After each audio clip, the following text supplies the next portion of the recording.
Good evening. We present the news summary. A 43-year-old visitor was last night admitted to the Isolation and Treatment Center in Perseverance after testing positive for COVID-19. The new positive case was detected by the Public Health Authority after routine exit screening of passengers traveling outside of Seychelles. He arrived in the country from Dubai on Thursday, 3rd September, and was traveling with his partner, who has tested negative and is asymptomatic. They both underwent testing on Saturday to facilitate their exit from the country. The contact tracing team is conducting follow-up investigations to identify people who have had possible contact with the new case. The General Convention of the LDS political party took place yesterday at the International Conference Center under the theme Transition for a New Seychelles. The party leader, Roger Mancien, spoke on what he calls the new Seychelles that the LDS government is proposing, a country where he says through national unity will reign. The party's presidential candidate, Ram Kalawan, asked activists to continue their hard work for the LDS to win the next elections.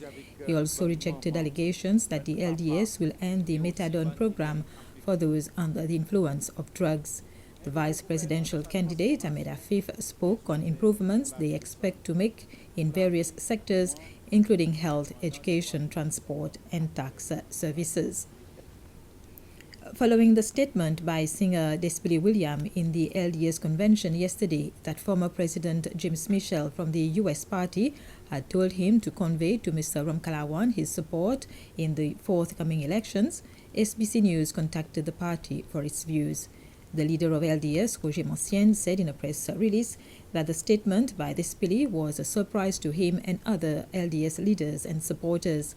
He said that, however, it does not in any way change or influence their campaign or policies and does not mean any association with Mr. Michel or others close to him. Mr. Mancien noted that former President James Michel, now a private citizen, is entitled to his personal opinion on the country's political situation and that he is free to vote as he wishes in the elections. The health information system is expected to go online by the first half of next year. It was the CEO of the healthcare agency, Dr. Danny Louange, who made the announcement recently after the health department, together with its partners, began the implementation of the first phase of the project. The project will cost in total $3.9 million, $2.4 million for the software and $1.5 million for the hardware. Dr. Louange said the first phase of the project follows the signing of the contract last December with an Indian company, Manurama Info Solutions Limited, to develop the system. The procurement was done through the Indian government and the funds for the project is from the line of credit from India. So we've started the implementation phase by looking at the gap, doing the gap analysis. And the gap analysis is still looking at re-engineering our processes and aligning them with the software so that customization of the software will be done after we've completed the gap analysis. It will take about 10 months to go live from the time we've started the gap analysis. So we'll go live in April, May next year. This system will have different components, different modules. That includes a patient electronic medical record. That is the one where the doctor will enter the history of the patient, the examination findings, diagnosis, and the treatment plan. And also it will so that we can do away with the paperwork, with all the medical case notes. And hopefully that will solve our problem of misplacement or delay in allocating or locating the case notes.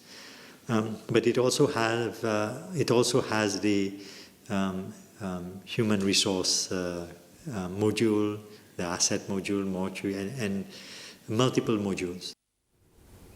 As of next year, a new waste management project will be launched at the Perseverance housing estate, which will test a household waste management measure The pilot project is one which the Land Waste Management Agency, LWMA, wants to implement on a national level. At the moment, the LWMA has found that bin sites at Perseverance are insufficient and overloaded. Waste are not separated or recycled, and as a consequence, there is an increase in pests and odors. During a public meeting, officials from the LWMA explained that as part of the new measures, they want to implement a door-to-door collection. What we are going to implement at Perseverance, basically, for the individual households, we have about 900 of them, we would be giving out the bins to each household and also giving out a calendar for waste collection where we'll be collecting on specific days, and also there will be specific materials that will be collected on those days where the bins are not being collected, which means that we'll be able to integrate waste sorting and also a cleaner system for waste collection for the individual households. And for the blocks, we have quite a few at Perseverance. There are some 3-story, 2-story blocks, and also the larger ones, the 4 large ones. We are going to improve on the volume of bin that is available by increasing the number of bin sites and also increasing the number of bins that are made available to those residents, but also provide them with another type of calendar where they'll be able to deposit their different types of waste at different times of the week or the month. A new date has been set for Miss Seychelles, the national pageant, which was officially relaunched earlier this year in February and then postponed due to the coronavirus pandemic.